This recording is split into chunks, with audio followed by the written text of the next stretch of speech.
In the beginning, before time existed, before days had names, before the earth had shape or beauty, God already was. There was no sun, no moon, no stars. The earth was formless and empty, covered in darkness. Deep waters stretched everywhere. But over those waters, the Spirit of God was moving, calm, powerful, and full of purpose. Then God spoke, and everything began. Day 1, light. God said, "Let there be light," and instantly light appeared. Darkness did not fight it. Chaos did not resist.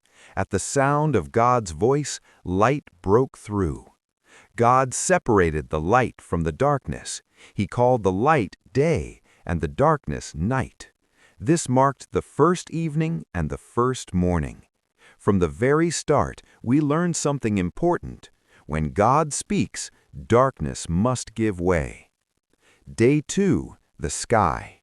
On the second day, God spoke again. He created an expanse to separate the waters above from the waters below.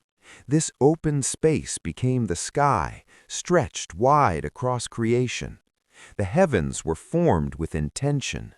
God was preparing a world where life could exist and thrive. And God saw that it was good. Day 3, land, seas, and plants. On the third day, God gathered the waters together and dry ground appeared. He called the dry ground land and the gathered waters seas. Then God spoke once more. The land produced grass, plants, flowers, and trees bearing fruit, each according to its kind, each carrying seed within itself. The earth was no longer empty, it was alive. And God saw that it was good. Day 4, sun, moon, and stars. On the fourth day, God placed lights in the sky. He made the sun to govern the day, the moon to govern the night, and he scattered the stars across the heavens. These lights were not only for beauty, they were signs for seasons, days, and years. Time itself was ordered by God, and God saw that it was good. Day 5, sea creatures and birds.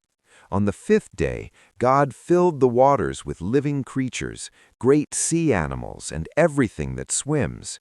He filled the skies with birds of every kind, soaring across the heavens. God blessed them and said, "Be fruitful and multiply."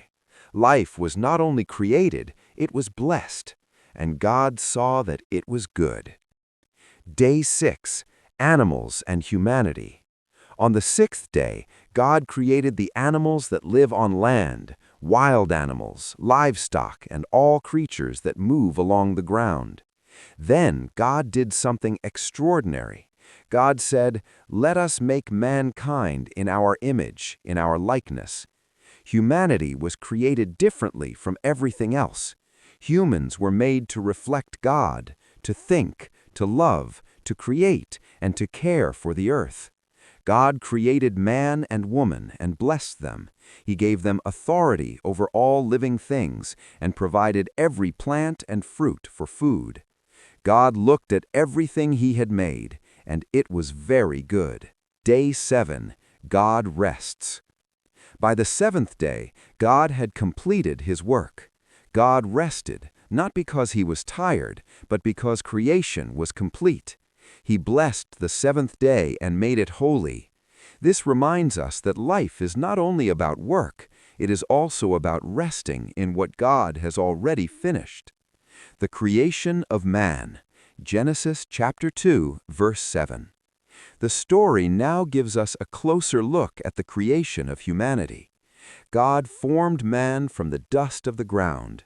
Then God breathed into his nostrils the breath of life, and the man became a living being.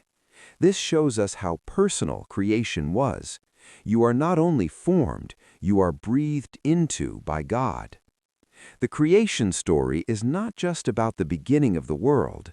It is about who God is. God speaks and life begins. God brings order out of chaos. God creates with purpose and love.